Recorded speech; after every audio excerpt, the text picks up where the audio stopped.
भगवान श्री परम ज्ञानी कबीर दास जी का ये पद है। पीछे लागा जाई था लोक वेद के साथ, आगे थे सदगुरु मिला दीपक दिया हाथ।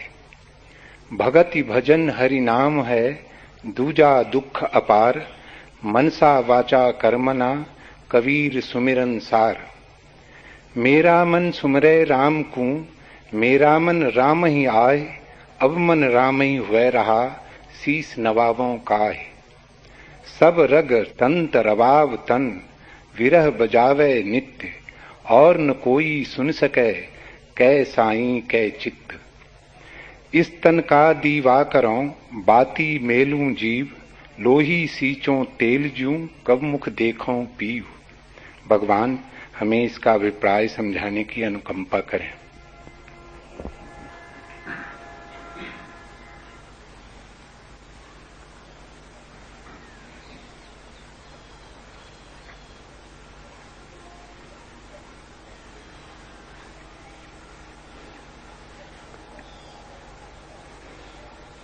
जीवन बीतता है बूंद बूंद, रिक्त होता है रोज। हाथ से जैसे रेत सरकती जाए, वैसे पैर के नीचे की भूमि सरकती जाती। दिखाई नहीं पड़ता, क्योंकि देखने के लिए बड़ी सजगता चाहिए। और इतने धीमे धीमे बीतता है जीवन कि पता नहीं चलता कि हर घड़ी मौत निकट आ रही।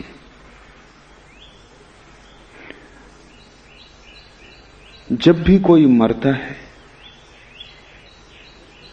तो मन सोचता है मौत सदा दूसरे की होती। मैं तो कभी मरता नहीं,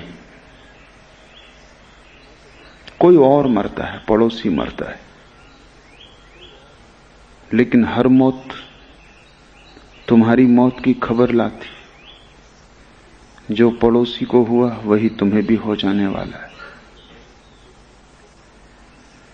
आखिरी क्षण तक भी होश नहीं आता, गफलत में, बेहोशी में। अपने ही हाथ से आदमी अपने को समाप्त कर लेता है।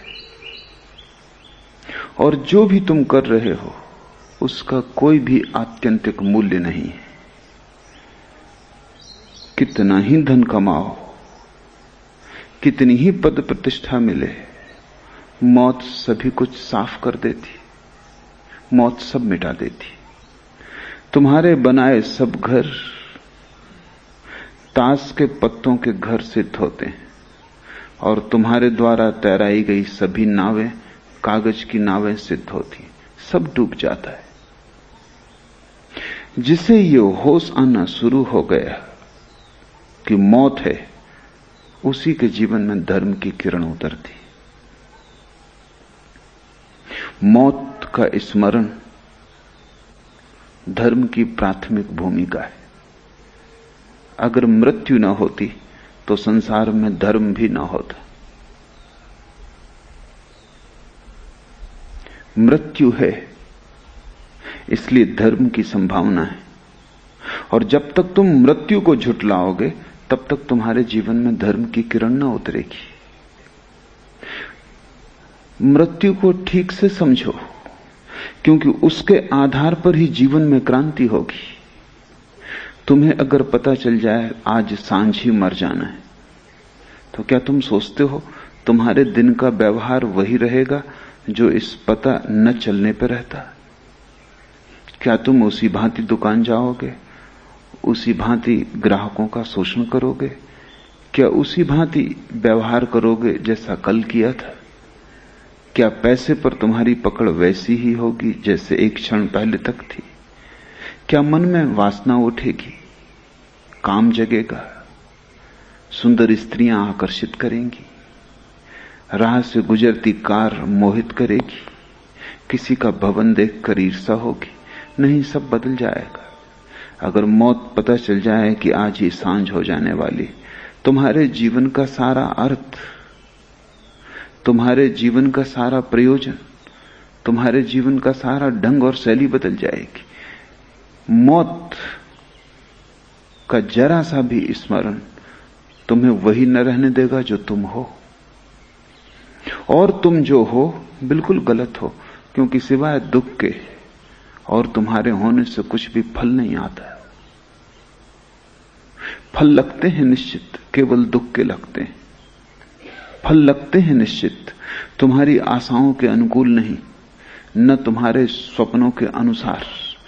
फल लगते हैं तुम्हारी आशाओं के विपरीत, तुम्हारे सपनों से बिल्कुल उल्टे। जीवन के अंत में सिर्फ राख छूट जाती है हाथ में, और एक विषाद और एक गहन पीड़ा की एक और अवसर खो गया। इसलिए तो मरते वक्त लोग इतने दुखी और पीड़ित मरते हैं। अन्यथा अगर जीवन की चरितार्थता उपलब्ध हुई हो और जीवन की धन्यता को जाना हो और जीवन एक गीत बन गया हो, जिसे कबीर कहते हैं सुमरन बन गया हो, एक याददाश्त कि मैं कौन हूं, तो मृत्यु तो एक महोत्सव हो जाएगी, क्योंकि वो तो सारे जीवन की परिपूर्णता है, वो तो सारे जीवन का निचोड़ सार है। तब मृत्यु मृत्यु न होगी, महाजीवन में प्रवेश हो जाएगी। जो जान के जीता है उसकी मृत्यु समाधि हो जाती है, जो अनजान जीता है उसका जीवन भी मृत्युवत है। जो होश से जीता है वो मरता ही नहीं, जो बेहोशी में जीता है वो कभी जीता ही नहीं। उसका जीवन एक प्रवंचना है।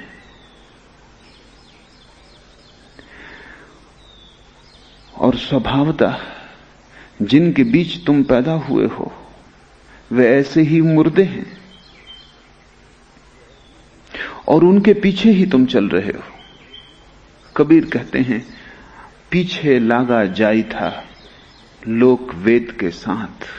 लोगों के पीछे चला जा रहा था, जहां लोग जा रहे थे वहीं मैं चला जा रहा था, उनका अनुसरण कर रहा था। इस बात को बिना सोचे कि वे उतने ही अंधे हैं जितना मैं हूं, बिना ये सोचे कि इस सारी भीड़ का क्या अंत होता है, आदमी भीड़ के साथ चलता है। बड़े गहरे कारण हैं, वो समझ लेने जरूरी।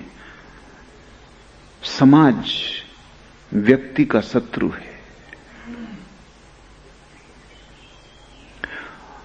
समाज तुम्हें भेड़ों की भांति चाहता है, व्यक्तियों की भांति नहीं, क्योंकि व्यक्ति के साथ ही बगावत का स्वर शुरू हो जाता है। व्यक्ति के साथ ही होश, और जैसे ही होश की पहली किरण उतरी कि व्यक्ति अपने मार्ग को खोजने में लग जाता है, फिर वो भीड़ के पीछे नहीं चलता। कितना ही सुंदर राजपथ हो, कितना ही साफ सुथरा हो, कंटकाकीर्ण ना हो, फिर भी वो भीड़ की पीठ के साथ नहीं चलता, वो अपना रास्ता बनाना शुरू करता है। होश जैसे ही आया कि तुम समाज से टूट जाते हो, तुम पहली दफा स्वयं होते हो, और स्वयं होने में बगावत है, विद्रोह है, क्रांति। इसलिए कोई समाज बर्दाश्त नहीं करता व्यक्ति को। जन्म की पहली क्षण से लेकर मृत्यु की आखिरी घड़ी तक समाज व्यक्ति को नष्ट करने की कोशिश करता है, दबाता है, हर तरह से तुम्हें तोड़ता है। तुम कहीं आत्मवान न हो जाओ, क्योंकि तुम अगर आत्मवान हुए तो समाज का नियंत्रण तुम पर न हो सकेगा। अब तक किसी आत्मवान व्यक्ति पर समाज नियंत्रण नहीं कर सका, सिर्फ मुर्दों को काबू में रख सकता है। जिंदा व्यक्ति एक आग है, उसे हाथ में बांध के रखना आसान नहीं, उसके ऊपर कोई बंधन नहीं हो सकते। तुम जिंदा व्यक्ति को कारागृह में डाल सकते हो, लेकिन कैदी नहीं बना सकते। तुम जंजीरें पहना सकते हो, लेकिन तुम उसकी स्वतंत्रता नहीं छीन सकते। उसकी स्वतंत्रता आंतरिक है, होश की स्वतंत्रता है। इसलिए सभी समाज बिना किसी अपवाद के चाहे वे पूंजीवादी हों, चाहे समाजवादी हों, चाहे साम्यवादी हों, सभी समाज व्यक्ति के दुश्मन हैं। और समाज में होने वाली कोई भी क्रांति वास्तविक क्रांति नहीं है, धोखा है। चाहे फ्रांस में हो, चाहे रूस में, चाहे चीन में, सभी क्रांतियां धोखे हैं। क्योंकि क्रांति कुछ भी करती नहीं, समाज के एक ढांचे को दूसरे ढांचे से बदल देती है। एक गुलामी की जगह दूसरी गुलामी आ जाती है, और स्वभावतः दूसरी गुलामी पहली गुलामी से अक्सर ज्यादा ताकतवर सिद्ध होती, क्योंकि नई होती। पुरानी गुलामी जरा जीर्ण हो गई होती, उसमें से छेद होते हैं निकलने के बाहर, उसकी दीवारें गिर गई होती हैं, उसके द्वार दरवाजे कमजोर हो गए होते हैं, उसके पहरेदार शिथिल हो गए होते हैं, कारागृह का मालिक आश्वस्त हो गया होता है कि सब ठीक चल रहा है, सो जाता है। नई गुलामी पुरानी गुलामी से हमेशा ज्यादा मजबूत होती, क्योंकि कारागृह नए बनते हैं, द्वार दरवाजे मजबूत बनते हैं, और नए समाज की व्यवस्था जानती है कि जिस तरह हमने पुरानी व्यवस्था को तोड़ दिया, कोई दूसरी बगावत इस व्यवस्था को न तोड़ दे। इसलिए नई व्यवस्था पुरानी से ज्यादा कुशल होती। जार के जमाने में रूस में जितनी आजादी थी, उतनी स्टालिन के जमाने में न रही। और चांगकाई शेक के साथ चीन में जितनी स्वतंत्रता थी, उतनी माओ के साथ न रही। गर्दन और कस जाती, क्योंकि क्रांति असली क्रांति से बचाव करने की व्यवस्था है। असली क्रांति सिर्फ एक है कि व्यक्ति समाज से मुक्त हो जाए। मुक्त होने का यह अर्थ नहीं है कि समाज में नियम है कि रास्ते पर बीच में मत चलो तो वो बीच में चलने लगे। वो तो मूढ़ता होगी, मुक्ति ना होगी। मुक्त हो जाने का अर्थ स्वच्छंदता नहीं है, क्योंकि जो स्वच्छंद होगा वो समझा ही नहीं। स्वच्छंदता तो गुलामी की ही उल्टी तस्वीर है। स्वतंत्रता न तो स्वच्छंदता है और न गुलामी, वो दोनों के मध्य में एक परम जागरण है। वैसा व्यक्ति समाज का दुश्मन नहीं होता, पर वैसा व्यक्ति समाज की छाया भी नहीं होता। जहां तक समाज की गौण व्यवस्था का संबंध है, वो हमेशा राजी होता है, क्योंकि उसका कोई मूल्य ही नहीं है। रास्ते पर नियम है भारत में कि बाएं चलो, अमेरिका में कि दाएं चलो, क्या फर्क पड़ता है? चाहे दाएं चलो चाहे बाएं चलो, एक बात तय है कि सभी लोग एक ही तरफ चलें, ताकि रास्ते पर सुविधा रहे। बाएं चलने से भी काम चल जाता है, दाएं चलने से भी काम चल जाता है, लेकिन सभी लोग बाएं दाएं इकट्ठा चलने लगे तो काम ना चलेगा, तो अड़चन होगी। ये गौण नियम है, ये कोई शाश्वत नियम नहीं है, और न इनमें कोई नीति है, और न कोई इनमें परमात्मा का हाथ है, हस्ताक्षर है। समाज की सुविधा है। स्वतंत्र व्यक्ति समाज की सुविधा में बाधा नहीं डालता, सहयोगी होता है, लेकिन समाज की सुविधा के लिए अपनी आत्मा को खोने को राजी नहीं होता। जहां तक बाएं दाएं चलने का सवाल है, बिल्कुल राजी होता है, लेकिन जहां समाज आग्रह करता है कि तुम अपनी आत्मा ही खो दो, वहां वो उस आग्रह को ठुकरा देता है। लेकिन समाज को उससे कोई बाधा भी नहीं आती, क्योंकि आत्मा कोई रास्ते का ट्रैफिक नहीं है। वहां तुम बिल्कुल अकेले हो, वहां दूसरा है ही नहीं, इसलिए वहां समाज के नियमन की कोई भी जरूरत नहीं। लेकिन समाज को खतरा है। खतरा यह है कि आत्मवान व्यक्ति दबाया नहीं जा सकता, आत्मवान व्यक्ति झुकाया नहीं जा सकता, और आत्मवान व्यक्ति संक्रामक होता है, जो और भी बड़ा खतरा है। क्योंकि जैसे ही कोई व्यक्ति आत्मवान होता है, उसके आसपास हवा फैलने लगती है आत्मवत्ता की, भगवत्ता की। दूसरे लोग भी आत्मवान होने लगते हैं। और अगर बहुत लोग रास्ते को छोड़कर अपने रास्ते और पगडंडियां खोजने लगे, तो वो जो राजपथ का बल है वो टूट जाता है, समाज निर्बल हो जाता है।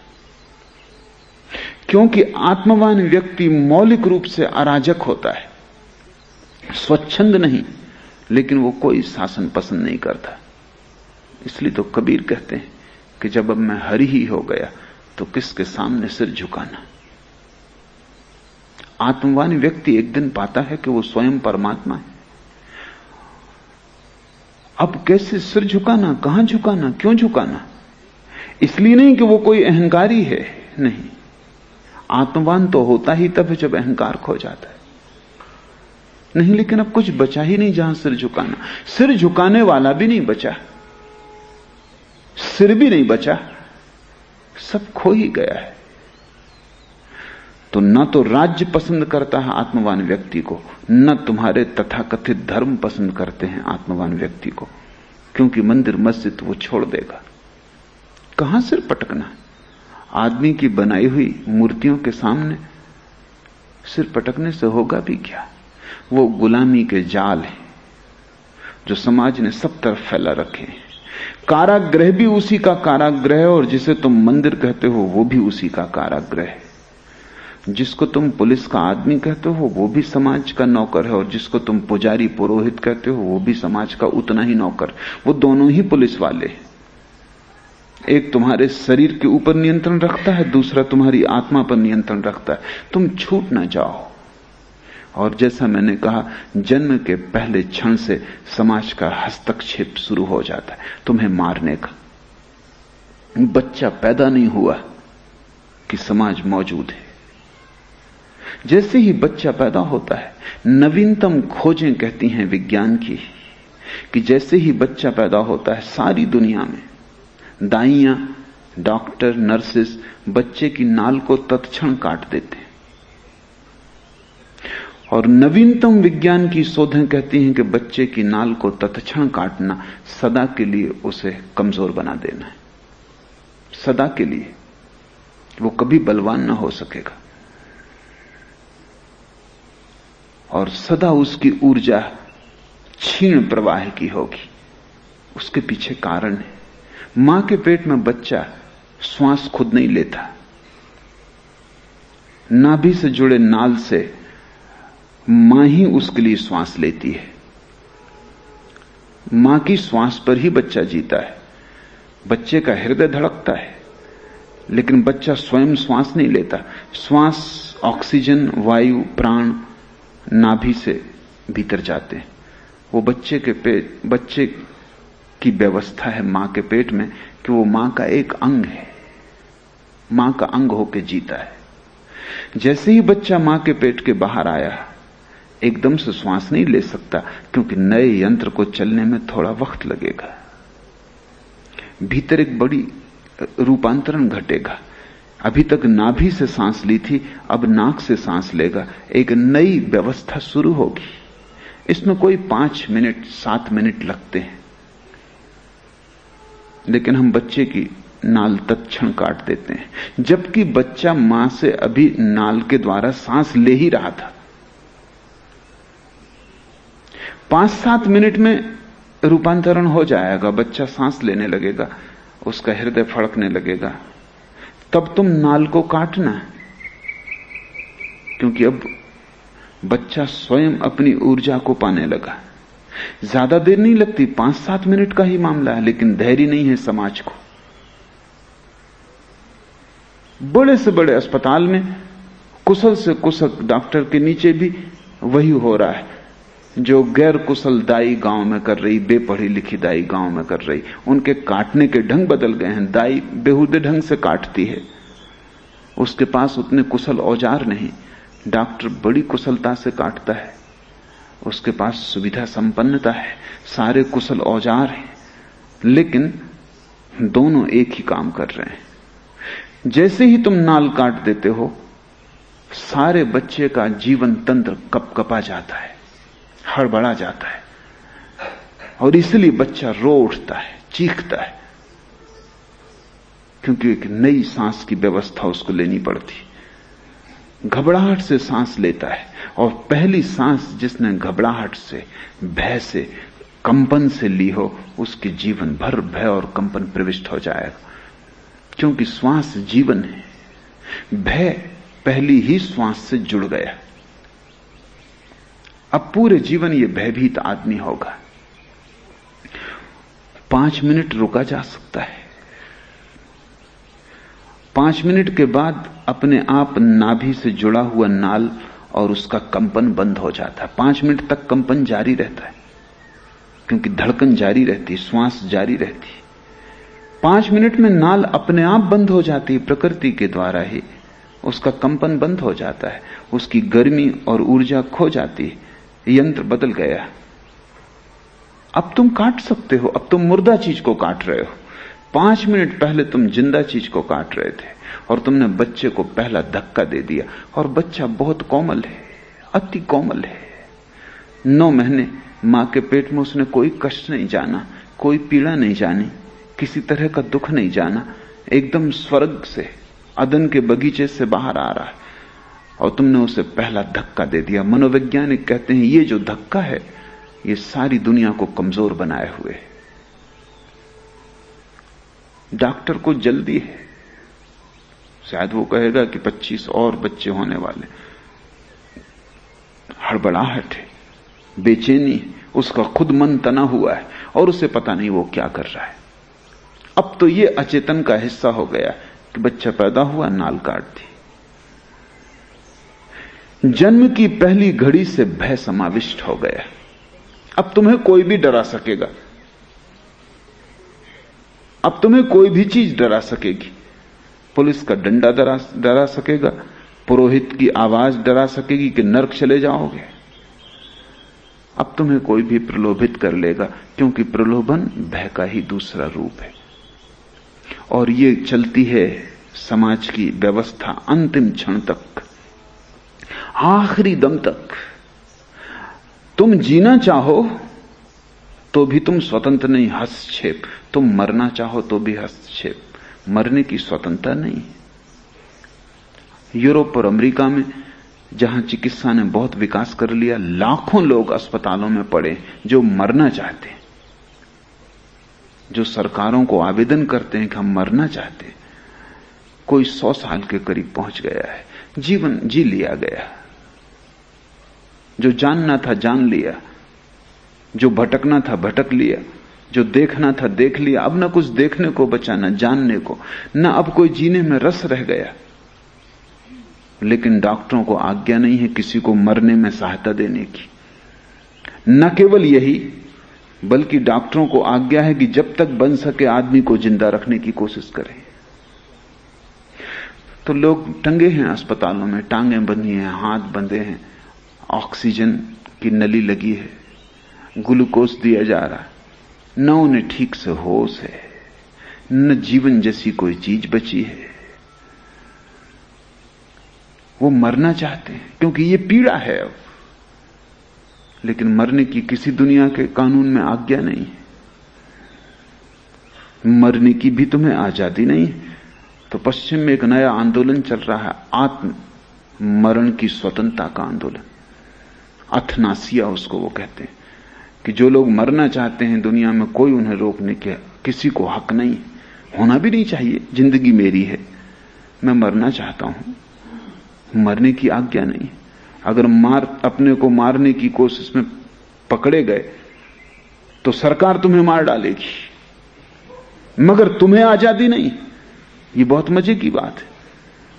अगर मैं चला जाऊं और पहाड़ से गिर के मरने की कोशिश कर रहा हूं और पकड़ लिया जाऊं तो सरकार मुझे फांसी देगी, क्योंकि मैंने गलत काम करने की कोशिश की। मैं भी यही काम कर रहा था, लेकिन उसमें स्वतंत्रता निहित थी।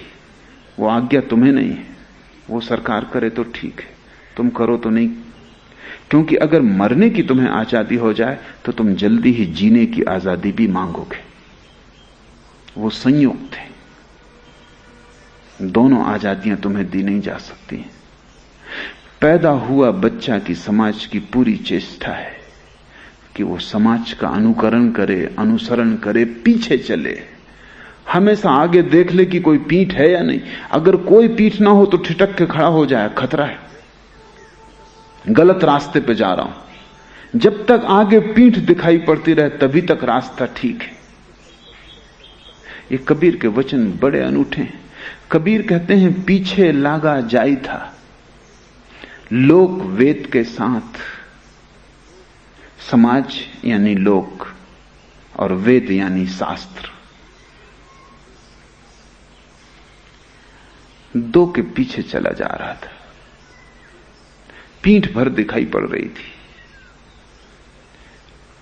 पीछे से धक्के थे, आगे पीठ थी।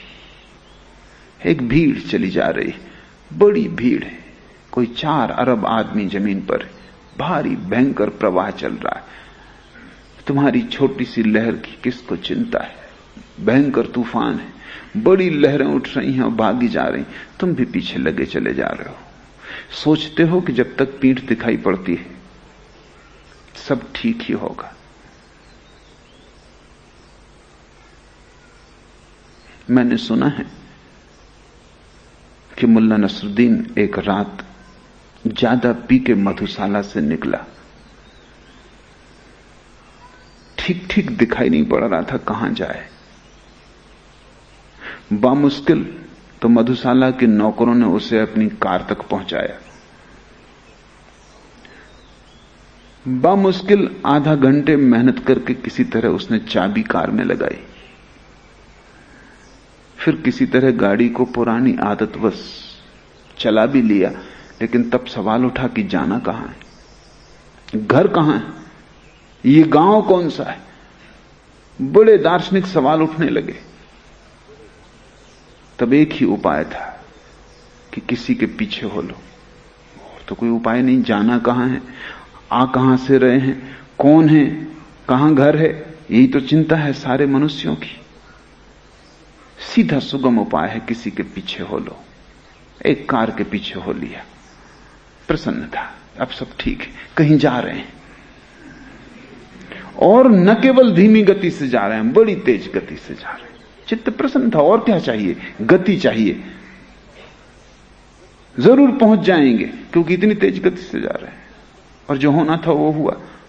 आखिर में जाके वो उस कार से टकरा गया। तो उसने चिल्ला के कहा कि क्या मामला है, इशारा क्यों नहीं दिया कि गाड़ी खड़े करते हो। उस आदमी ने बाहर से निकाल के कहा कि अपने ही गैरेज में। इशारा देने की जरूरत है?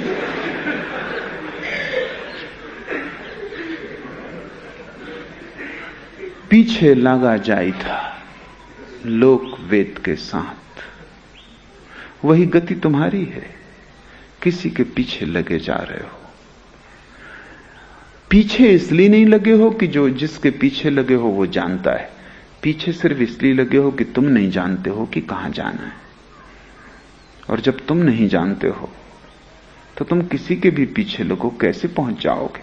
और तुम थोड़ा ये भी तो विचार करो कि वो दूसरा भी किसी के पीछे लगा है। तुम अपनी पिता की मान रहे हो, तुम्हारे पिता उनके पिता की मानते रहे, उनके पिता उनके पिता के मानते रहे। तुम थोड़ी यात्रा करो पीछे की तरफ, तो तुम पाओगे कि सभी लोग एक दूसरे के पीछे लगे। और कौन कहां पहुंचता है। इस जगत में थोड़े से लोग कहीं पहुंचते हैं, वे ही लोग हैं जो किसी के पीछे नहीं चलते। बुद्ध कहीं पहुंचते हैं क्योंकि लोगों के पीछे नहीं चलते। बेहतर है ना चलना, बेहतर है बैठ जाना, बेहतर है निश्चित कर लेना ठीक से कि जाना भी है या नहीं। साफ हो गंतव्य तो थोड़ी ही यात्रा है मंजिल तक। गंतव्य का ही पता ना हो, अपना भी ठौर ठिकाना ना हो कि कौन हूं, इसका भी कोई पक्का पता ना हो कि जाना भी है या नहीं जाना या कहां जाना है, तब तुम किसी के पीछे लग के कितने ही चलते रहो, तुम्हारी यात्रा कोल्हू के बैल की यात्रा सिद्ध होगी। चलोगे बहुत, पहुंचोगे कहीं भी नहीं। चलोगे बहुत क्योंकि गोल घेरे में चलते सकते हो, जितना चलना चाहो। थकोगे रोज, सांझ थक के फिर गिर जाओगे, सुबह उठ के फिर लोकवेद के साथ हो जाओगे। लोक मौजूद भीड़ और वेद जो भीड़ जा चुकी, मुर्दों की भीड़। दो भीड़ें तुम्हें घेरे हुए हैं। जिंदा तो तुम्हें पकड़े हुए हैं, जो मर गए उनके हाथ भी तुम्हारी गर्दन पे। वेद का अर्थ है जो अब नहीं है, उनके वचन तुम्हें सता रहे हैं, उनको तुम छाती से लगाए बैठे हो। जरूर उन्होंने कुछ जाना होगा, जरूर उन्होंने कुछ पहचाना होगा, लेकिन दूसरे की आंख से देखे गए दृश्य तुम कैसे देख सकते हो?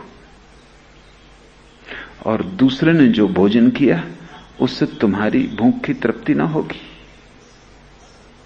और जल की कितनी ही चर्चा चले, इससे कहीं किसी की प्यास कभी बुझी? कोई तुम्हें बिल्कुल लिख के ही दे दे जल का सूत्र H2O, तुम उस कागज को लिए जिंदगी भर घूमते फिरो तो भी कंठ की प्यास उससे ना बुझेगी। तुम उस कागज के मंत्र को घोल के पी जाओ तो भी तुम्हारी प्यास ना बुझेगी। H2O से प्यास नहीं बुझती। H2O यानी वेद। जिन्होंने जाना उन्होंने सूत्र लिख दिए, लेकिन किसी सूत्र में उनका ज्ञान समाविष्ट नहीं होता। कोई सूत्र जो उन्होंने जाना है उसे प्रकट नहीं कर सकता। कोई शब्द सत्य को प्रकट करने में समर्थ नहीं। यही फर्क है सद्गुरु और वेद में। वेद सद्गुरुओं के वचन है, लेकिन सद्गुरु जा चुका, अब खाली वचन रह गए। ऐसा समझो कि सांप तो जा चुका, उसकी खोल पड़ी रह गई है।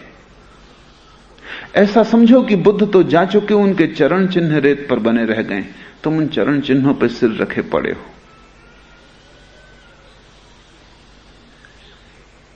जीवित भीड़ से सावधान होना जरूरी है, जो अब नहीं रहे उनकी भीड़ से भी सावधान होना जरूरी है।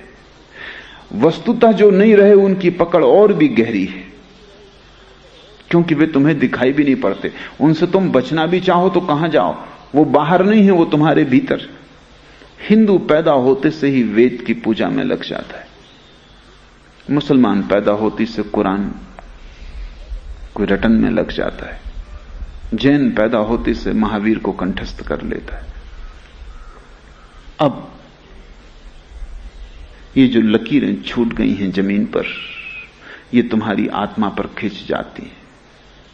इनके कारण तुम कभी खाली नहीं हो पाते, इनके कारण तुम कभी शून्य नहीं हो पाते, इनके कारण कभी तुम ध्यान को उपलब्ध नहीं हो पाते। और मजा यह है कि सभी शास्त्र ध्यान की बात करते हैं, शून्य की बात करते हैं। तुम भी शून्य और ध्यान की बात करने लगते हो, लेकिन वो बात ही होती है, बात में से बात निकलती जाती है, लेकिन तुम कोरे के कोरे रह जाते हो।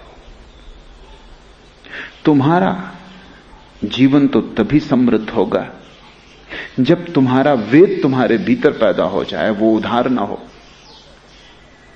उस वेद को ही हम असली वेद कहते हैं, जो तुम्हारे ध्यान में जन्मेगा। निश्चित ही जिस दिन तुम्हारा वेद जन्म जाएगा, उस दिन पुराने वेद को भी तुम अगर पढ़ोगे तो समझोगे कि ठीक है, तुम गवाही हो जाओगे। इस बात को थोड़ा ठीक से समझ लेना, क्योंकि नाजुक है। वेद से तुम्हें ज्ञान नहीं मिलेगा, लेकिन ज्ञान अगर तुम्हें अपने ध्यान में मिल जाए तो तुम वेद के गवाह हो जाओगे कि वो ठीक है। तुमने भी वैसा ही जाना, तुमने भी वही जाना जो ऋषियों ने कहा है। लेकिन ऋषियों ने क्या कहा है, इसे कंठस्थ करके कोई कभी ज्ञान को उपलब्ध नहीं होता। ज्ञान को उपलब्ध होकर ऋषियों ने जो कहा है वो ठीक है, सम्यक है, ये प्रतीति आती है, तब सभी शास्त्र सच हो जाते। और इस फर्क को भी समझ लो, अगर तुमने वेद को कंठस्थ किया तो कुरान गलत रहेगा, सही नहीं हो सकता, क्योंकि सत्य का तो तुम्हें पता नहीं है, तुम्हें शब्दों का पता है। वेद अलग शब्दों का उपयोग करता है, कुरान अलग शब्दों का उपयोग करता है, उन शब्दों में मेल ना होगा। बाइबल और अलग शब्दों का उपयोग करती है, तालमुद और अलग शब्दों का उपयोग करता है, उनमें मेल ना होगा। तुम पाओगे कि वेद सही सब गलत, शेष सब गलत, महावीर सही तो कृष्ण गलत, कृष्ण सही तो बुद्ध गलत। सबके सही होने का तुम्हें पता नहीं चल सकता, इसलिए तुम शास्त्र से बंधे रहोगे। जिस दिन तुम्हारा वेद पैदा हो जाएगा या तुम्हारा कुरान जगेगा भीतर, तुम्हारे प्राण का गीत पैदा होगा, तुम्हारी गीता पैदा होगी, वही भगवत गीता है। जब तुम्हारा भगवान गा उठेगा तभी भगवत गीता। उस दिन तुम अचानक पाओगे कि वेद ही सही नहीं है, कुरान भी एकदम सही है, बाइबल तालमुद सब एक साथ सही है। सत्य इतना बड़ा है कि सभी शब्दों को समा लेता है। सत्य इतना बड़ा है कि सभी शास्त्र उसके साथ संयुक्त हो जाते हैं, एक हो जाते हैं। सत्य तो सागर जैसा है जिसमें सभी नदियां गिर जाती। गंगा ही गिरती है ऐसा नहीं, सिंधु भी वहीं गिर जाती। गंगा ही पहुंचती है सागर तक ऐसा नहीं, गोदावरी भी वहीं पहुंच जाती। और गोदावरी गंगाओं को छोड़ दें, छोटे छोटे नाले जिनका कोई नाम भी नहीं, वे भी पहुंच जाते, अनाम भी पहुंच जाते। सभी जल वहीं पहुंच जाता है जहां से आता है, सभी अपने मूल रूप को उपलब्ध हो जाते। देर अबेर जिसने सत्य को जाना उसने सभी वेदों की, सभी शास्त्रों की सच्चाई को जान लिया। कबीर कहते हैं पीछे लगा जाई था लोक वेद के साथ। ये जो प्रत्यक्ष लोग हैं इनके पीछे भी चल रहा था, वो जो अप्रत्यक्ष भीड़ है अतीत के लोगों की उनके पीछे भी चल रहा था। शास्त्र, सिद्धांत, शब्द, मान्यताएं, धारणाएं उनसे भरा था, उनके पीछे चल रहा था। आगे थे सतगुरु मिला, दीपक दिया हाथी। ये बड़ा ही सूक्ष्म वचन है। कबीर कहते हैं कि अब तक तो लोगों की पीठ के पीछे चल रहा था, गुरु इस तरह नहीं मिलता। गुरु आगे से मिला, आमने सामने मिला, सन्मुख होके मिला। गुरु जब भी मिलता है आमने सामने मिलता है, और कोई सदगुरु तुम्हें पीछे नहीं चलाता।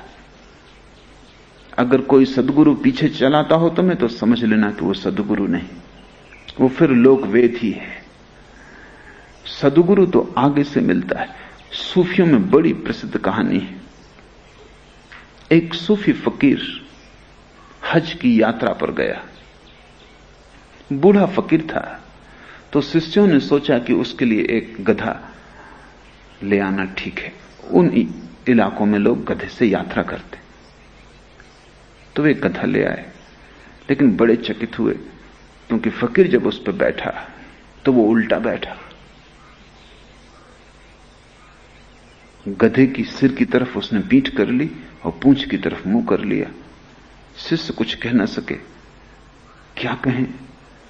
और गुरु बहुत मान्य था और वो जो भी करता सदा ठीक ही करता, कोई राज होगा, मगर ये बड़ा बेहुदा लगता है। वो सब चले।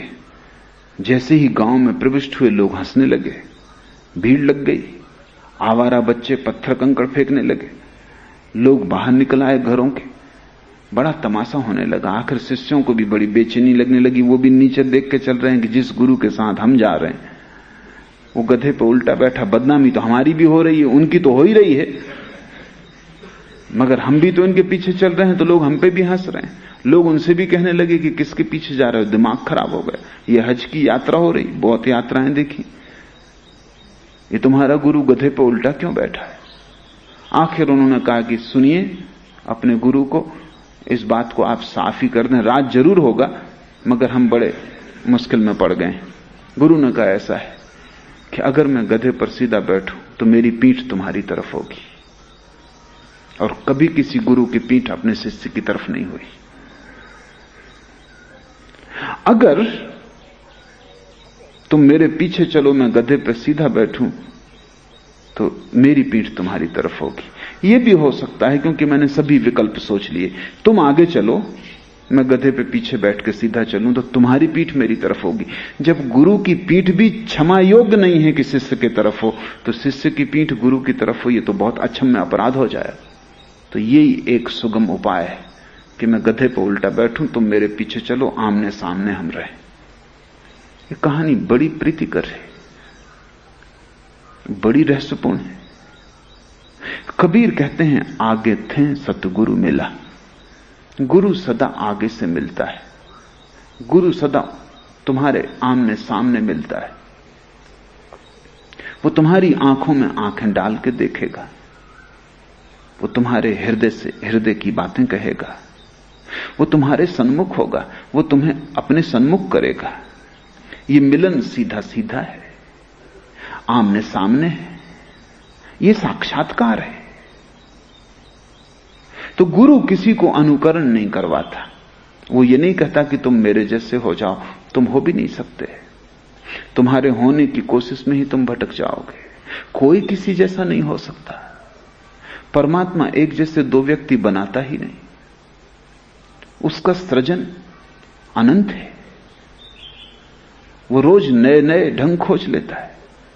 जैसे दो आदमियों के अंगूठे के चिन्ह एक से नहीं होते, ऐसी ही दो आदमियों की आत्माएं भी एक सी नहीं होती। व्यक्तित्व, मौलिक अद्वितीय व्यक्तित्व प्रत्येक की संपदा है। तुम बस तुम जैसे हो, न तुम्हारा जैसा कोई व्यक्ति कभी हुआ है, न है, न होगा, क्योंकि परमात्मा पुनरुक्ति करने में भरोसा नहीं रखता। पुनरुक्ति तो वही करते हैं जिनकी सृजन की क्षमता क्षीण है। परमात्मा विराट है। वो चुक नहीं गया है क्या फिर से बुद्ध को बनाए, क्या फिर से राम को बनाए और फिर से धनुष पकड़ा दे उनको। ये तो तभी होगा जिस दिन परमात्मा चुक जाए, अब उसकी बुद्धि में कुछ ना आए, अब उसकी प्रतिभा खाली पड़ जाए, तब फिर वो जुगाली शुरू कर दे, तब वो पुरानों को दोहराने लगे। मगर उसी दिन परमात्मा मर जाएगा।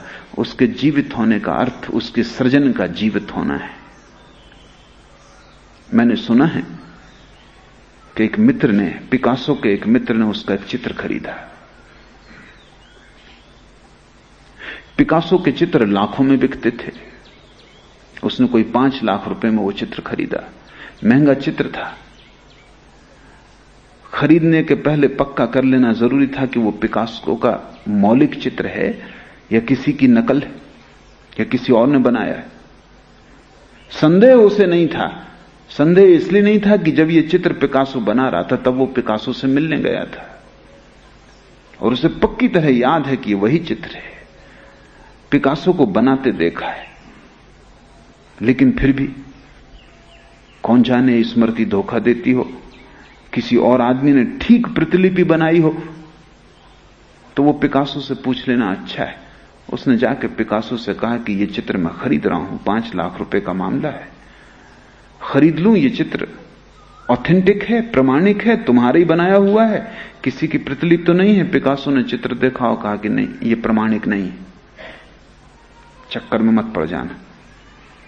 तब तो वो मित्र बहुत हैरान हुआ। उसने कहा कि तुम मुझे हैरान करते हो कि इस चित्र को मैंने तुम्हें बनाते देखा। पिकासो ने कहा यद्यपि मैंने ही इसे बनाया है, लेकिन ये प्रमाणिक नहीं है। तब तो बात और उलझ गई।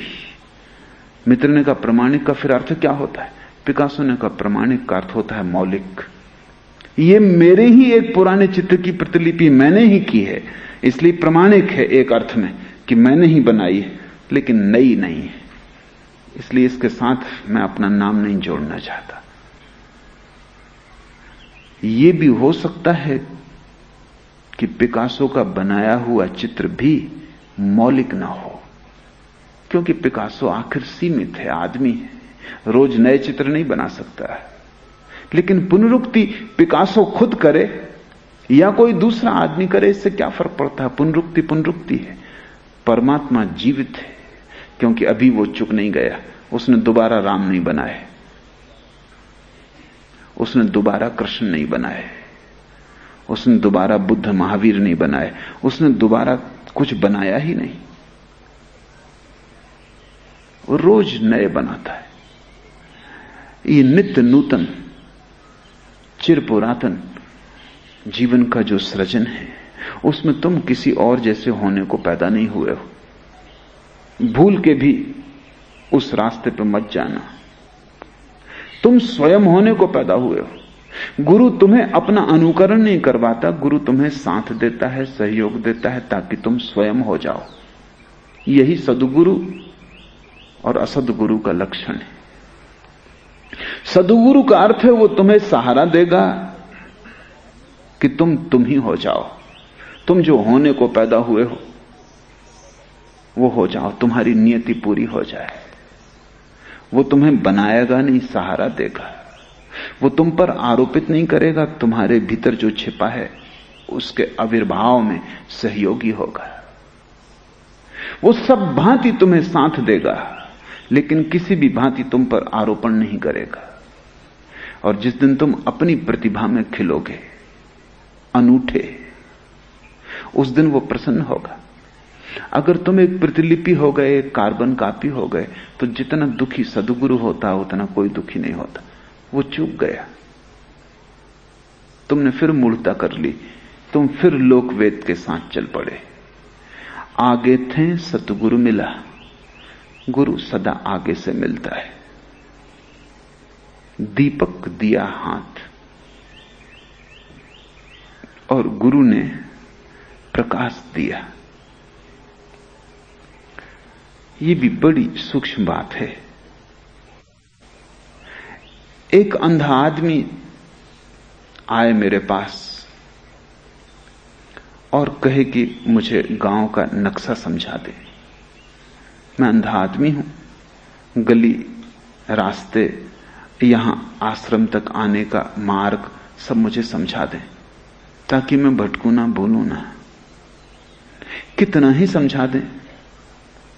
अंधा धीरे धीरे कंठस्थ भी कर ले, टटोल टटोल के आने लगे, फिर धीरे धीरे इतना अभ्यासी हो जाए कि टटोलने की भी जरूरत ना रहे, पूछने की भी जरूरत ना रहे, सीधा चलता हुआ आश्रम आ जाए, तो भी अंधा अंधा ही रहेगा। और किसी दूसरे नगर में इस नगर का नक्शा काम ना आएगा। और अंधा जहां से आता है इस आश्रम तक, अगर उसे किसी और जगह छोड़ दिया जाए तो वहां से इस आश्रम तक ना आ सकेगा। उसका आना रूढ़िबद्ध है। तो क्या यह उचित होगा कि अंधे को हम नक्शा दें और समझाएं, या यह उचित होगा कि उसकी आंख की चिकित्सा करें? उसकी आंख ठीक हो जाए, फिर किसी नक्शे की कोई जरूरत नहीं। फिर वो कहीं भी तुम उसे छोड़ दो, वो चला आएगा। फिर दूसरे नगर में भी उसकी आंखें काम आएंगी। और जिंदगी का नगर रोज बदल जाता है, प्रतिपल बदल जाता है। सुबह कुछ और है, सांझ कुछ और है। तुम एक ही जगह थोड़ी हो। जीवन की धारा बदलती जा रही है, हर घड़ी सब नया हो रहा है।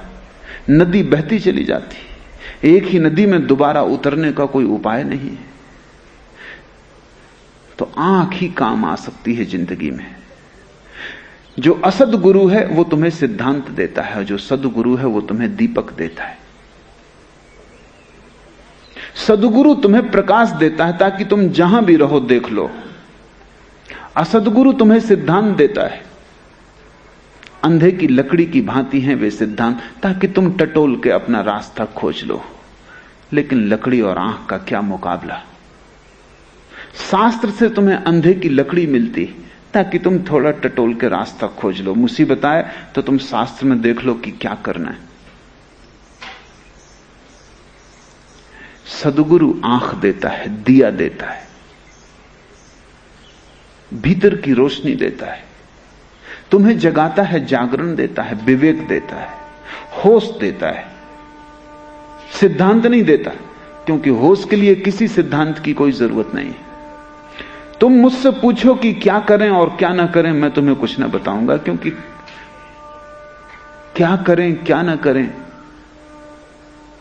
सब जड़ हो जाएगा। अगर मैं तुम कहूं ये करो, कल स्थिति बदल जाएगी, तब तुम मुश्किल में पड़ जाओगे। अगर मैं कहूं ये मत करो, कल स्थिति बदल जाएगी। समझो कि मैं तुमसे कहूं सत्य बोलो, वेद दे दिया तुम्हें। अब सत्य से बड़ा कोई वेद है, कोई सिद्धांत है? मैंने तुम्हें कह दिया सत्य बोलो, ये सिद्धांत है। तुम्हें सत्य दिखाई नहीं पड़ता, तुम्हारी रोशनी जगी नहीं।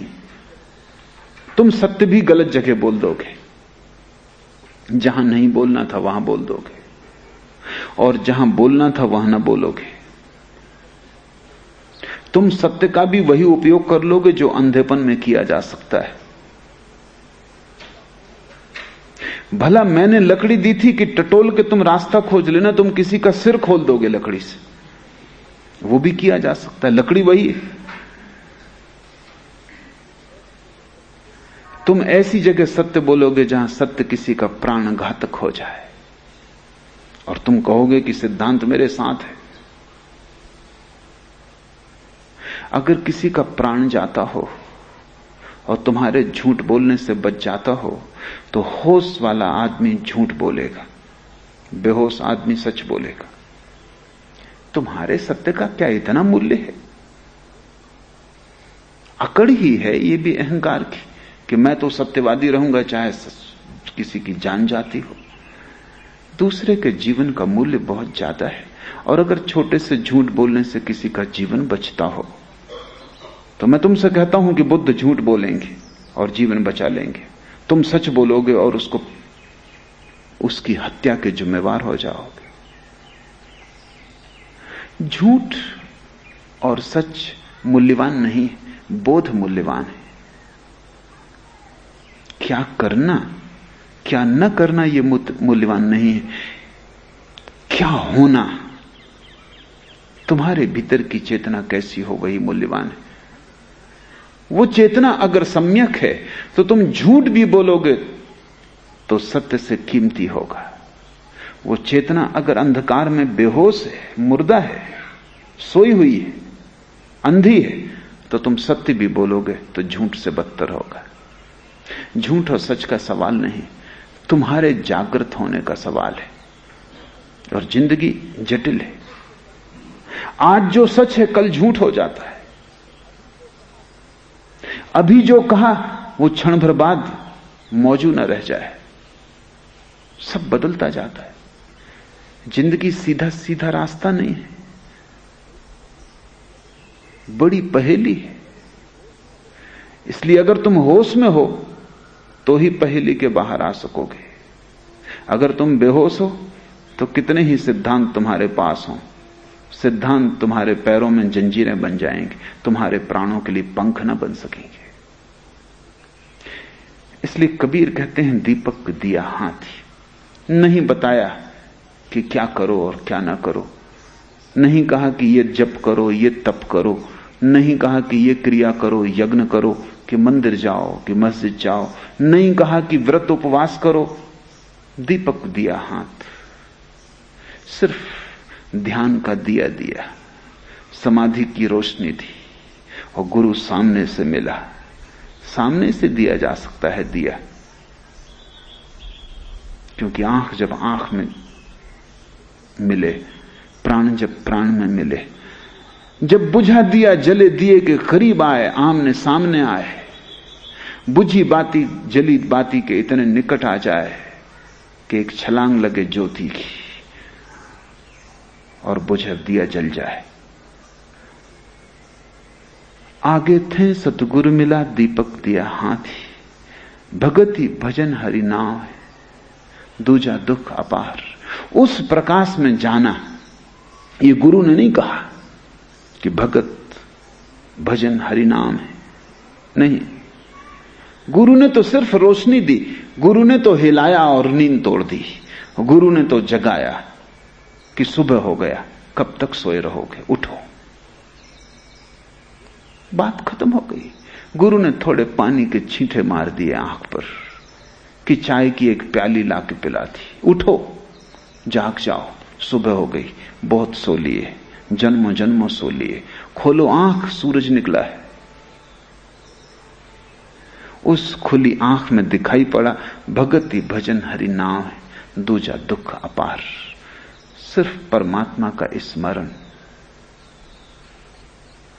उसकी भक्ति, उसका भजन, उसके नाम का सतत स्मरण, उसकी प्रतीति, उसका एहसास, जिसे सब तरफ से वही घेरे हुए। दूजा दुख अपार, और सब दुख है। समझें, भक्ति प्रेम का शुद्धतम रूप है। प्रेम की 3 कोटियां हैं। पहली कोटि, जिससे 100 में 99 लोग परिचित हैं, काम। काम का अर्थ है दूसरे से लेना लेकिन देना नहीं। वासना लेती है, देती नहीं, मांगती है, प्रत्युत्तर नहीं देती। वासना शोषण है। अगर देने का बहाना करना पड़े तो करती है, या देने का दिखावा भी करना पड़े तो भी करती, क्योंकि मिलेगा नहीं। तो तुम्हारा जो प्रेम है वो दिखावा है। वस्तुतः तुम देना नहीं चाहते, तुम लेना चाहते हो।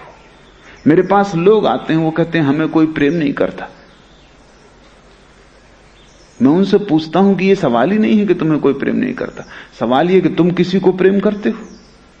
इसका उन्हें ख्याल ही नहीं, इस पर उन्होंने विचार ही नहीं किया। वो कहते हैं इस पर हमने सोचा नहीं। इसको तो तुम मान ही बैठे हो कि तुम प्रेम करते हो। कठिनाई यह है कि दूसरा तुम्हें प्रेम नहीं करता। पत्नियां मेरे पास आती हैं, वो कहते हैं पति प्रेम नहीं करते। पति आते हैं, वो कहते हैं पत्नियां प्रेम नहीं करती। काम वासना मांगती है, देना नहीं चाहती। काम वासना कृपण है, इकट्ठा करती, बांटना नहीं चाहती, शोषण है। और जब दो व्यक्ति दोनों ही कामातुर हों तो बड़ी अड़चन हो जाती। दोनों भिखारी, दोनों मांग रहे हैं, देने की हिम्मत किसी में भी नहीं है। और दोनों ये धोखा देने की कोशिश कर रहे हैं कि मैं दे रहा हूं, लेकिन ये धोखा कितनी देर चल सकता है। इसलिए काम वासना से जुड़े लोगों का जीवन अनिवार्य रूपेण दुखपूर्ण हो जाएगा। उसमें सुख नहीं हो सकता, उसमें सुख की संभावना ही नहीं है। जिस ऊर्जा का नाम प्रेम है उसके 3 रूप हैं। पहला काम, जिसमें तुम मांगते हो और भिखारी होते हो और देने में डरते हो, देते नहीं, या देने का सिर्फ दिखावा करते हो ताकि मिल सके। अगर कभी थोड़ा बहुत देना भी पड़ता है तो वो ऐसा ही है जैसे कि मछली को पकड़ने वाला कांटे पे थोड़ा आटा लगा देता। वो कोई मछली के पेट भरने को नहीं, वो कोई मछली के लिए भोजन देने के लिए तैयारी नहीं कर रहा है। लेकिन कांटा चुभेगा नहीं बिना आटे के। मछली आटा पकड़ने आएगी, कांटे में फंसेगी। तुम अगर देते हो तो बस इतना ही कि आटा बन जाए, दूसरा व्यक्ति फंस जाए तुम्हारे जाल में। पर मजा यह है कि दूसरा भी मछली मार है।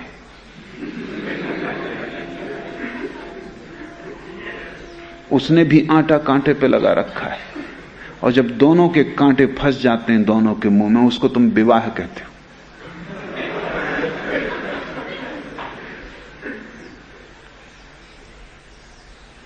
दोनों ने एक दूसरे को धोखा दे दिया। इसलिए जीवन भर क्रोध बना रहता है, जीवन भर कि दूसरे ने धोखा दे दिया, लेकिन वही पीड़ा दूसरे की है। इस क्रोध में कैसे आनंद के फूल लग सकते हैं? असंभव। तुम नीम के बीज बोते हो और आम की अपेक्षा करते हो, यह नहीं होगा, यह नहीं हो सकता है। दूसरा रूप है प्रेम। प्रेम का अर्थ है जितना लेना उतना देना।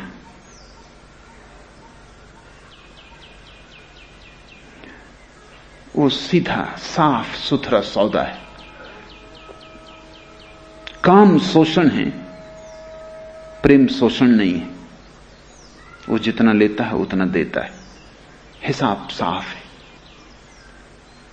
इसलिए प्रेमी आनंद को तो उपलब्ध नहीं होते, लेकिन शांति को उपलब्ध होते हैं। कामी शांति को उपलब्ध नहीं होते, सिर्फ अशांति, चिंता, संताप। प्रेमी आनंद को तो उपलब्ध नहीं हो सकते, लेकिन शांति को उपलब्ध होते हैं। एक संतुलन होता है जीवन में।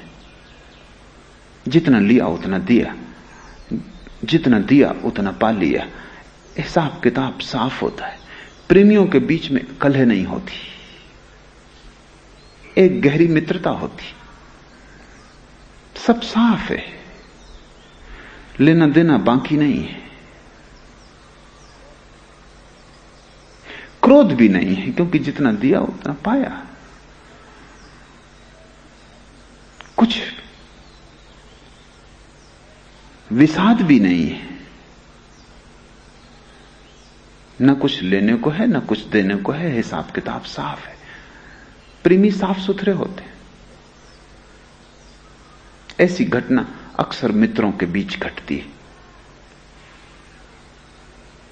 इसलिए मित्र बड़े शांत होते हैं मित्रों के साथ, पति पत्नी के बीच कभी घटती है, मुश्किल से घटती है, क्योंकि वहां काम ज्यादा प्रगाढ़ है। लेकिन दो मित्रों के बीच अक्सर घटती है। और अगर दो प्रेमी हो पति पत्नी तो वो भी मित्र हो जाते हैं। उनके बीच पति पत्नी का संबंध नहीं रह जाता, एक मैत्री का संबंध हो जाता है, जहां कोई विषाद नहीं है, न कोई मन में पश्चाताप है, न ये ख्याल है कि किसी ने किसी को धोखा दिया।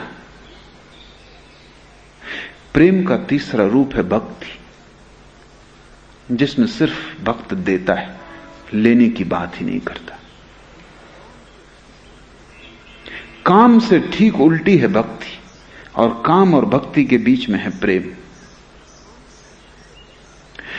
कामी दुखी होता है, भक्त आनंदित होता है, प्रेमी शांत होते हैं। इस पूरी बात को ठीक से समझ लेना। भक्ति काम से बिल्कुल उल्टी घटना है, दूसरा विरोधी छोर है। वहां भक्त देता है, सब देता है, अपने को पूरा दे देता है, कुछ बचाते ही नहीं पीछे। इसी को तो हम समर्पण कहते हैं। अपने को भी नहीं बचाता, देने वाले को भी नहीं बचाता, उसको भी दे डालता है। और मांगता कुछ भी नहीं, न वैकुंठ मांगता है, न स्वर्ग मांगता है, मांगता कुछ भी नहीं। मांग उठी कि भक्ति तत्क्षण पतित हो जाती, काम हो जाती। अगर उतना ही दिया जितना परमात्मा देता है तो भी भक्ति भक्ति नहीं है, प्रेम ही हो जाती। भक्ति तो तभी भक्ति है जब अशेष भाव से भक्त अपने को पूरा उंडेल देता है। ऐसा नहीं कि भक्त को मिलता नहीं, भक्त को जितना मिलता उतना किसी को नहीं मिलता, उसी को मिलता है, लेकिन उसकी मांग नहीं है, छिपी हुई मांग भी नहीं है। वो सिर्फ उंडेल देता है, अपने को पूरा दे देता है, और परिणाम में परमात्मा पूरा उसे मिल जाता है। लेकिन वो परिणाम है, वो उसकी आकांक्षा नहीं है, वो उसने कभी चाहा ना था। इसलिए भक्त सदा कहता है कि परमात्मा की अनुकंपा से मिला, अनुग्रह से मिला, मैंने कभी मांगा ना था, उसने दिया है। मैं अपात्र था, फिर भी उसने भर दिया मुझे, मेरे पात्र को पूरा कर दिया है। मैं योग्य न था, मेरी क्या योग्यता थी, उसने स्वीकार किया, यह भी काफी था।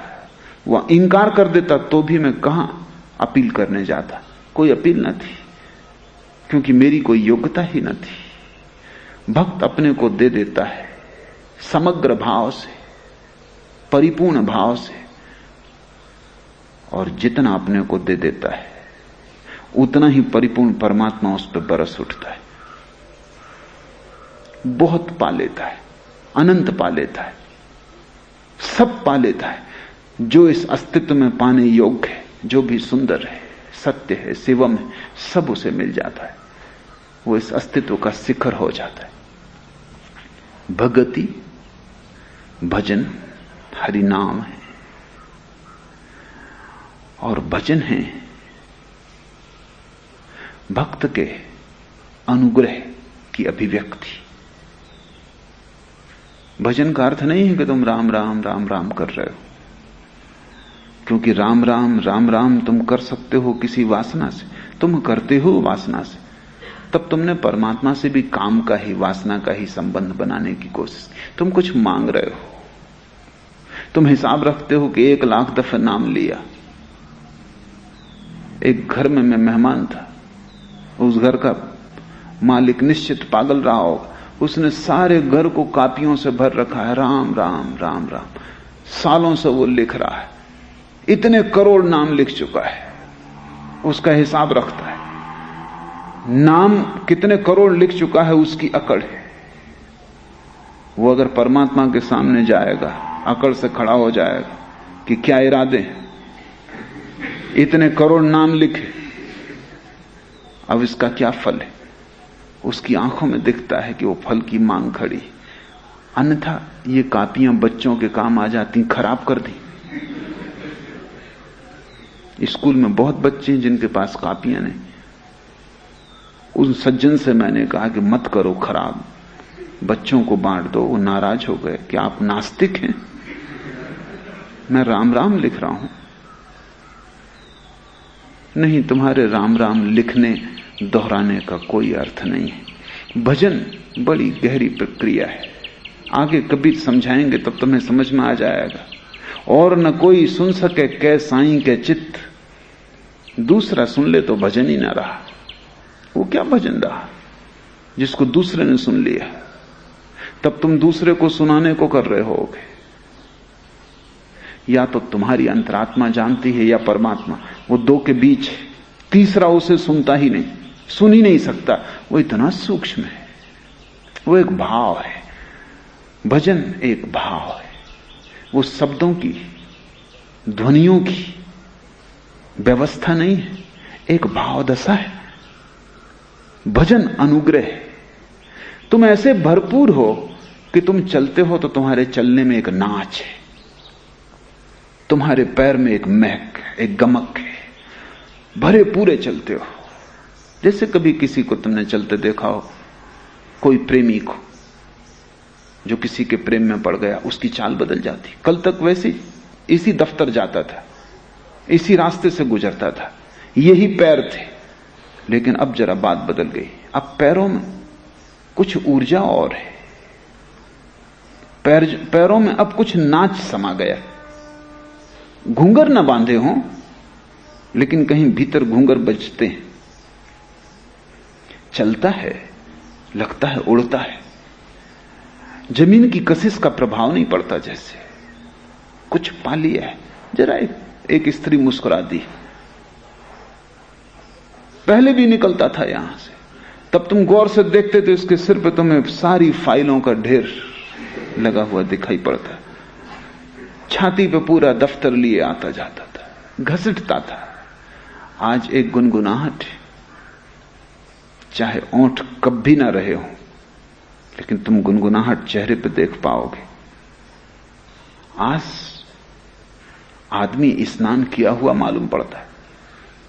रोज भी स्नान करके निकलता था, लेकिन फिर भी धूल जमी मालूम पड़ती थी। आज बाल कुछ संवारे हुए, कपड़े साफ सुथरे,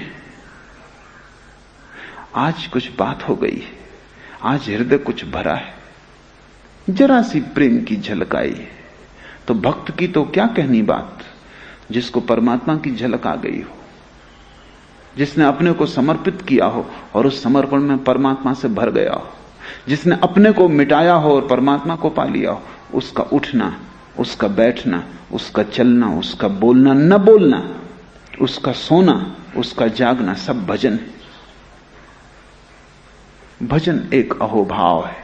तुम उसे देख के कह सकते हो कि इसने पा लिया। उसका जीवन एक अहिर्निश उत्सव है।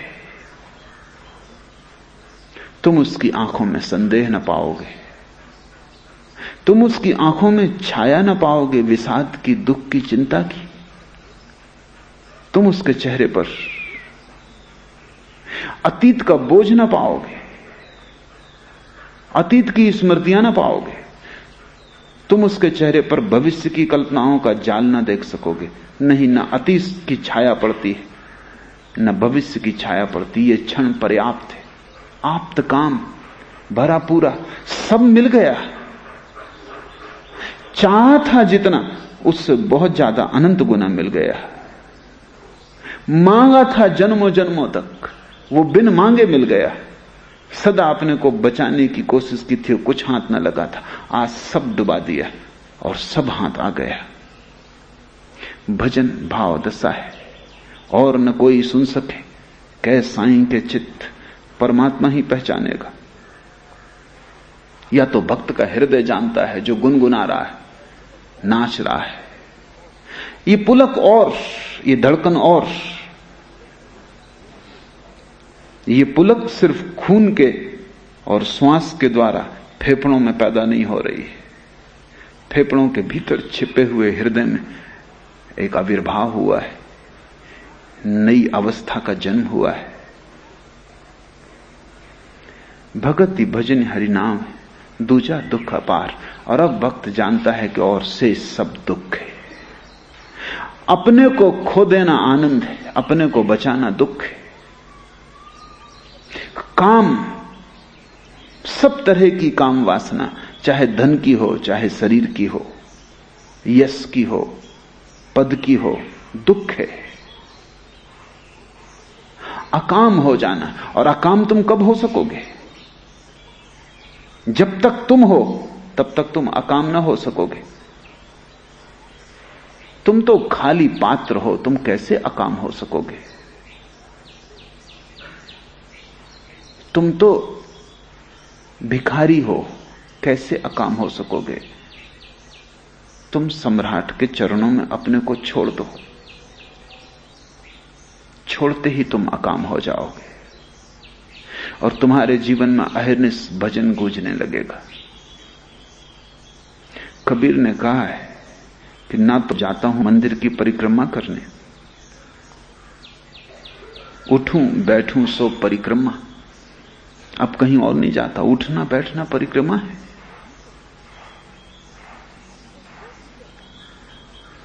अब तो जो भी करता हूं वही उसकी पूजा और अर्चना है। अब मैं तो बचा नहीं, अब वही मुझसे सांस लेता है, उसी को भूख लगती, उसी को प्यास लगती, पानी पी के वही तृप्त होता है। मैं बीच में नहीं हूं। ऐसी दशा भजन की दशा है। मनसा, इसलिए कबीर कहते हैं कि मन से, वचन से, कर्म से, जीवन की सभी अवस्थाओं से उसका सुमरण होने लगे। हर घड़ी वही याद आने लगे। भूख लगे तो उसी को लगे तो सुमरण हो गया। तुम्हें भूख ना लगे, प्यास लगे उसी को प्यास लगे, जल पियो तृप्ति हो उसी की तृप्ति हो। तो जीवन का सारा सार एक शब्द में आ जाता है, वो है सुमिरन। सुमिरन स्मरण शब्द का अपभ्रंश है। तुम कितना ही राम राम करो, कबीर ने कहा है जीभ तो राम की रटन करती, मनवा चहुदिस फिरे, और मन चारों दिशाओं में घूम रहा है। यंत्रवत जीभ करती रहती, इसका क्या मूल्य? और अगर मुक्ति की भी होगी तो जीभ की होगी, तुम्हारी कैसे हो जाएगी? तुमने तो कभी सुमरण किया नहीं। स्मरण इतना गहरा होना चाहिए कि तुम्हारे प्राणों का प्राण उससे लिप्त हो जाए। करते हो उसी मन से तुमने वासना की है, उसी मन से तुमने धन का लोभ किया है, उसी मन से तुम कचरा इकट्ठा किए हो। उस अपात्र में तुम परमात्मा के अमृत की आकांक्षा करते हो। उस मन से जो भ्रष्ट हुआ सब तरह, जिसमें तुमने अब तक जहर ही रखा था, उसमें तुम अमृत की आकांक्षा मत करो, क्योंकि वो पात्र जहरीला हो गया है। नहीं, मन से भी ना होगा, और गहरे जाना पड़ेगा। वहां जाना पड़ेगा जहां तुम्हारी कुंवारी आत्मा है, क्योंकि वहीं से भजन होगा। भजन तो एक कुंवारी घटना है, शुद्ध होना है।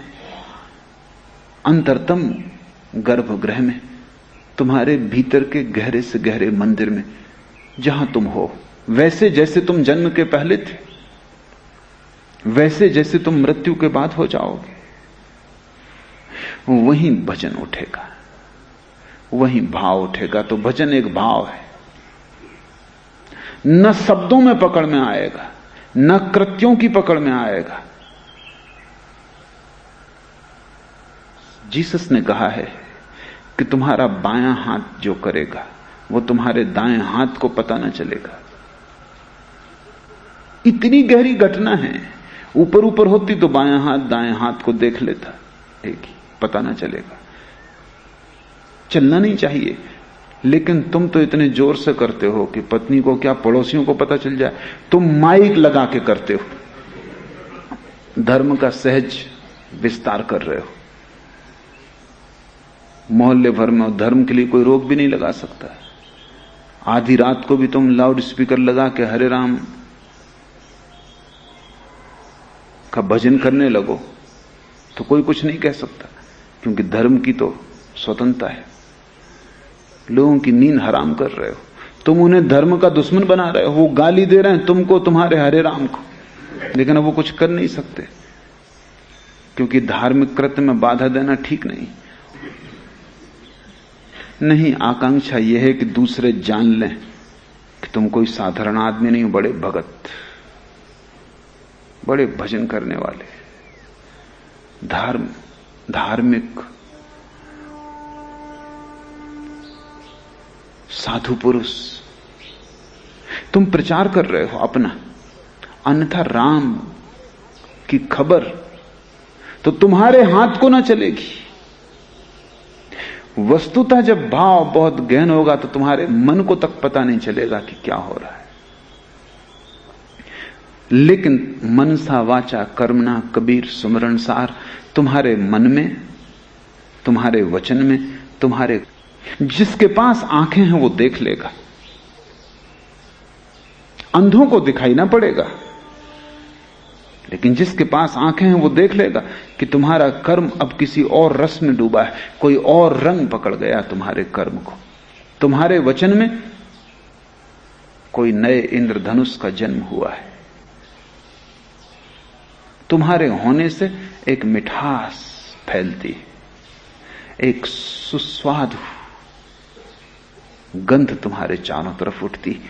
लेकिन ये तो उसको दिखाई पड़ेगा जिसको इसका अनुभव हुआ हो। अंधों की जगत में किसी को पता भी ना चलेगा, चलने की कोई जरूरत भी नहीं है।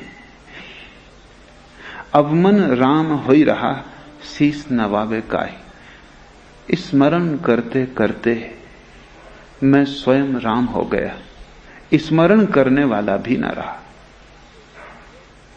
दूरी मिट गई, द्वैत समाप्त हुआ। अब तो वही है, शीस नवा में काय। अब किसको सिर झुकाने जाएं, किस मंदिर में सिर पटके, अब कौन सा शास्त्र पढ़ें। परम भक्त के जीवन से जिसे तुम धर्म कहते हो ऐसे ही तिरोहित हो जाता है, जैसे सुबह सूरज के उगने पर ओस उड़ जाती, जैसे स्नान के बाद शरीर से धूल झड़ जाती। इसलिए परम धार्मिक को तुम पहचान ना सकोगे, वो करीब करीब अधार्मिक मालूम होगा, क्योंकि तुम्हारी धर्म की परिभाषा रोज मंदिर जाए, पूजा करे, घंटा बजाए, सत्यनारायण की कथा करवाए, मोहल्ले गांव में शोरगुल मचाए,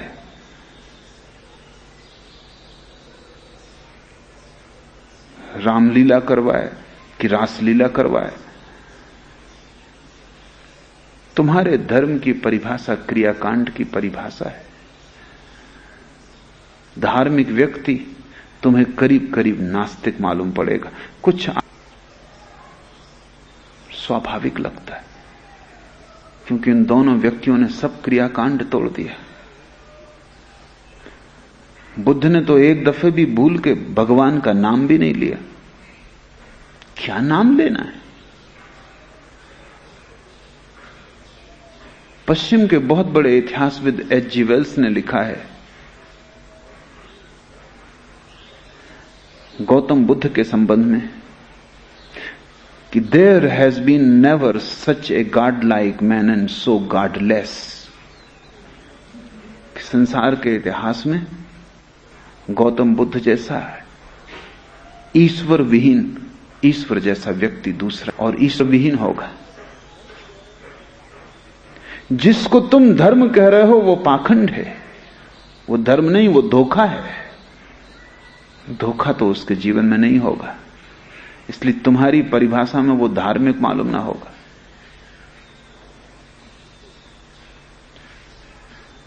जीसस को यहूदियों ने मार डाला क्योंकि जीसस अधार्मिक मालूम हुए। अधर्म क्या था? जो बात सबसे बड़ी अधार्मिक हो गई वो थी कि जीसस को लोगों ने देखा कि वो कभी कभी शराबियों के घर में ठहर जाते हैं, वेश्याओं के घर में ठहर जाते हैं। सिर्फ देखना ही नहीं चाहिए, वेश्याओं और शराब पीने वालों और चोरों के घर में भी तुम्हें ठहरे हुए देखा गया है। तुम किस भांति के धार्मिक आदमी हो? कहते हैं जीसस ने कहा कि अगर वेश्या के भीतर परमात्मा रह सकता है तो मैं उसके घर में क्यों नहीं ठहर सकता? और अगर परमात्मा ने चोर को इस योग्य नहीं छोड़ा कि छोड़ दे तो मैं कौन हूं? ये धार्मिक आदमी लेकिन तुम्हारे धर्म के क्रियाकांड के बाहर पड़ रहा है। तुम्हारा धार्मिक आदमी तो चोर की तरफ देखता नहीं, तुम्हारा धार्मिक आदमी चोर और वेश्या को नरक में सड़ाने का पूरा आयोजन कर रहा है। यहूदियों में प्रथा थी 7 दिन विश्राम किया, इसलिए 7वें दिन कोई काम ना करे। यहूदी 7वें दिन सब काम बंद कर देते थे। जीसस 7वें दिन मंदिर के पास आए और एक अंधा आदमी आया और उस अंधे आदमी ने प्रार्थना की कि मैंने सुना है कि तुम अगर छू दो तो मेरी आंख ठीक हो जाए। जीसस उससे छू दिया, उसकी आंख ठीक हो गई। पुरोहितों ने कहा कि यह तो अधार्मिक कृत्य है। सोचो, अंधे को आंख देना अधार्मिक कृत्य हुआ क्योंकि शास्त्र में लिखा है, वेद यहूदियों का कहता है कि 7वें दिन सब कृत्य बंद। पुरोहितों ने पूछा कि तुम 7वें दिन तो सब काम बंद होना चाहिए। जीसस ने पूछा कि 7वें दिन तुम भोजन करते हो या नहीं, और 7वें दिन तुम आंख झपते हो या नहीं, और 7वें दिन तुम श्वास लेते हो या नहीं। और 7वें दिन परमात्मा ने माना विश्राम किया, लेकिन विश्राम भी कुछ करना है, वो भी कृत्य है।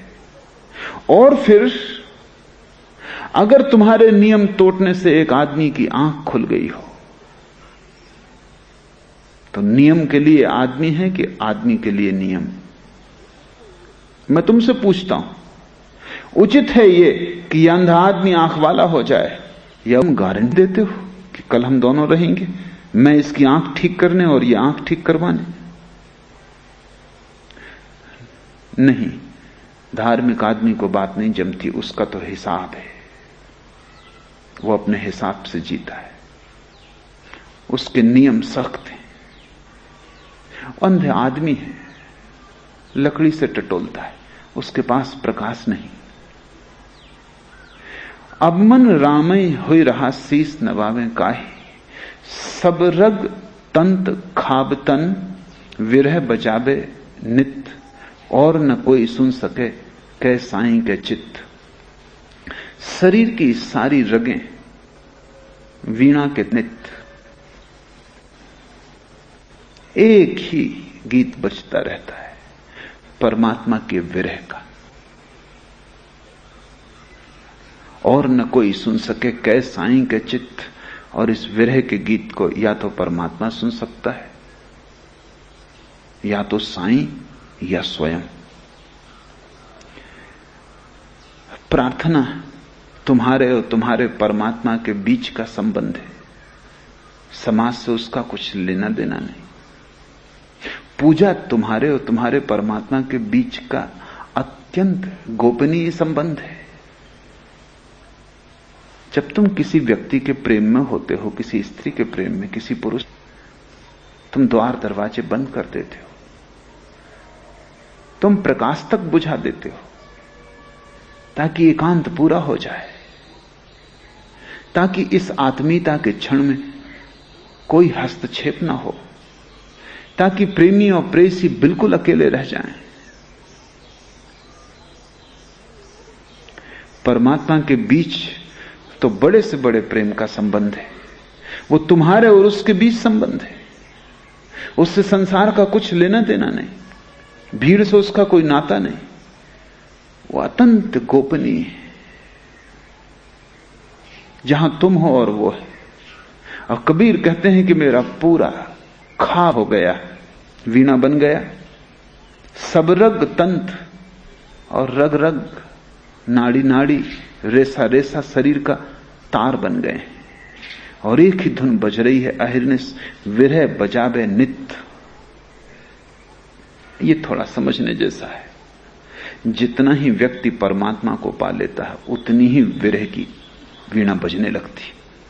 तुम जरा इसे मुश्किल समझोगे, तुम समझोगे कि परमात्मा न मिला हो तब विरह की वीणा बजनी चाहिए, जब मिल गया फिर विरह की क्या वीणा। ये तुम्हें थोड़ा जटिल लगेगा, लेकिन जब तक तुमने परमात्मा को जाना ही नहीं तुम विरह का अनुभव ही ना कर सकोगे। नहीं, एक क्षण को भी तुम्हारी कोई मुलाकात नहीं हुई, परमात्मा बिल्कुल अनजान है, ना के बराबर है या नहीं ये भी संदिग्ध है तुम्हें। तुम कैसे उसके लिए रोओगे, कैसे तुम्हारा पूरा तन वीणा बन जाएगा, कैसे तुम्हारे रग रेसे तार बन जाएंगे, कैसे तुम्हारे हृदय में उठेगा विरह का गीत। मिलन के बाद ही विरह संभव, इसलिए भक्त ही जानता है विरह को। तब एक क्षण को भी इस शरीर में होना, एक क्षण को भी इस संसार में होना बड़ी दूरी मालूम पड़ती। कोई दूरी नहीं बची, अपने को समर्पित किया है भक्त ने, परमात्मा से भर गया है, लेकिन अभी इस शरीर की यात्रा गई, थोड़ा सा फासला है। तुम्हें शायद कभी अंदाज हुआ हो, अगर तुम किसी यात्रा पर गए हो तो जब तुम बिल्कुल मंजिल के करीब पहुंच जाते हो तब जितनी दूरी मालूम पड़ती उतनी दूरी पहले कदम पर भी मालूम नहीं पड़ी थी। जब मंजिल बिल्कुल करीब होती, जब अब मिले तब क्षण भर का भी फासला अत्यंत कष्टपूर्ण हो जाता है। मंजिल जब बिल्कुल आंख के सामने आ जाती तब जरा सी भी दूरी खलती। भक्त ने सब दे दिया, लेकिन अभी शरीर में है। इसलिए बुद्ध ने, मुक्त व्यक्ति को हम जीवन मुक्त कहते हैं। जीवन मुक्त का अर्थ है अभी वो जीवित है, शरीर में मुक्त हो गया, भीतर से सब बंधन टूट गए, लेकिन शरीर की यात्रा अभी जारी है। शायद कुछ समय और लगेगा जब शरीर भी गिर जाएगा और मिलन परिपूर्ण होगा। इतना सा फासला बाकी। ऐसा समझो कि तुम ऐसे व्यक्ति हो, एक घड़ा है भरा हुआ, घाट पर रखा है नदी से दूर। भक्त ऐसा घड़ा है कि नदी में आ गया, भीतर भी पानी है बाहर भी पानी है, नदी में घड़ा है, बाहर जल भीतर जल, वही जल बाहर वही भीतर, फिर भी घड़े की पतली सी मिट्टी की लकीर, मिट्टी की ही लकीर है, लेकिन है इतना सा फासला रह गया। तब विरह पैदा होता है, तब नित्य प्रतिपल एक ही विरह रहता है कि कैसे ये भी गिर जाए। कब कबीर ने कहा है कि कब मरूंगा, कब मिटूंगा, कि पूर्ण परमानंद उपलब्ध हो जाए। कब मिटी हूं, कब पाई हूं पूर्ण परमानंद। जरा सी कमी है, बाल भर फासला है, कोई बड़ी दीवार नहीं, मिट्टी की दीवार है, वो भी छिद्र वाली है, उससे भी पानी आता जाता है, लेकिन फिर भी है, भर दे। विरह की अग्नि नहीं उठी। तुम छोटे बच्चों की भांति हो जो अभी किसी के प्रेम में नहीं पड़े। भक्त प्रेमी की भांति है, उसे उसकी राधा मिल गई, लेकिन फासला है। प्रेमी जानते हैं विरह को, जिसने प्रेम नहीं किया वो कैसे जानेगा? जिसको स्वाद ही नहीं लगा उस रस का वो कैसे जानेगा कि स्वाद का अभाव क्या है? प्रेमी जानते हैं विरह को। और अगर तुम प्रेमियों को गौर से देखो तो जितने वो करीब आते हैं उतना ही विरह बढ़ता जाता है, क्योंकि कितने ही करीब आते हैं फिर भी लगता है बिल्कुल एक नहीं हो पाते, थोड़े दिन की जो शरीर की यात्रा बाकी है, वो यात्रा पिछले जन्मों से संबंधित है। शरीर के अपने कर्मों का जाल है, वो पूरा होना है,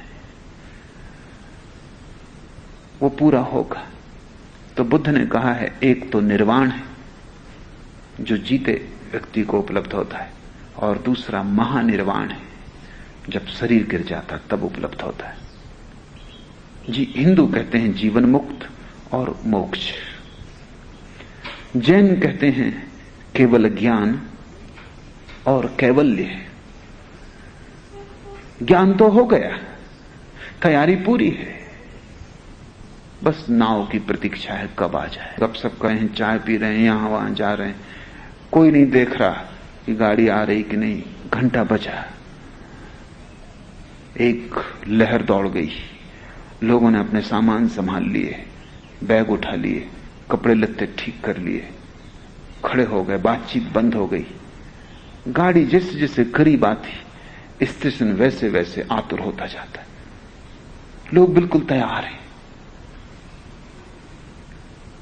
किस क्षण, एक क्षण भी अब मुश्किल मालूम पड़ता है। ठीक वैसी दशा भक्त की हो जाती। नाव करीब है, खबर आ गई, संदेश आ गए हवाओं में, नाव दिख, तन का दीवा करूं, बाती मैल्यूं जीव, लोही सींच्यों तेलज्यों, कब मुख देखूं पीऊ। उस प्यारे का मुख कब देखूंगा, सब करने को राजी हूं, इस तन का दीवा करूं, इस सारे शरीर को दिया बनाने को राजी हूं। बाती मैल्यूं जीव, प्राण को बाती बनाने को राजी हूं। लोही सींचों तेलज्यों, खून को तेल बनाने को राजी हूं। कब मुख देखूं पीऊ, कब देखूंगा प्यारे का मुख, कब होगा उससे पूर्ण मिलन। डूबा रहता है घड़ा पानी में, लेकिन जरा सा फासला बना रहता है। वह फासला ही विरह की अग्नि है। और धन्य है वे जो विरह को जान लेते हैं, क्योंकि वे ही लोग हैं जिन्होंने थोड़े से मिलन को जाना। इजिप्त में एक बड़ी पुरानी उक्ति है कि तुम परमात्मा को खोजने तभी निकलते हो जब वो तुम्हें मिल ही चुका होता है, नहीं तो तुम खोजने कैसे निकलोगे। लेकिन तब विरह बहुत सताता है, लेकिन उस विरह में आनंद है, उस विरह में परम आनंद है। वो विरह पीड़ा जैसा नहीं है, लेकिन संगीत की तरह स्वर उसका गूंजता रहता है, लेकिन वीणा के स्वर की भांति। धन्य है वे जिन्हें थोड़ा सा मिलन का स्वाद मिला और जो महामिलन की पीड़ा से भर गए, जिनका शरीर वीणा हो गया और उस वीणा पर एक ही स्वर निरंतर उठ रहा है, विरह का स्वर। मिलन के बाद विरह और विरह के बाद महामिलन। आज इतना ही।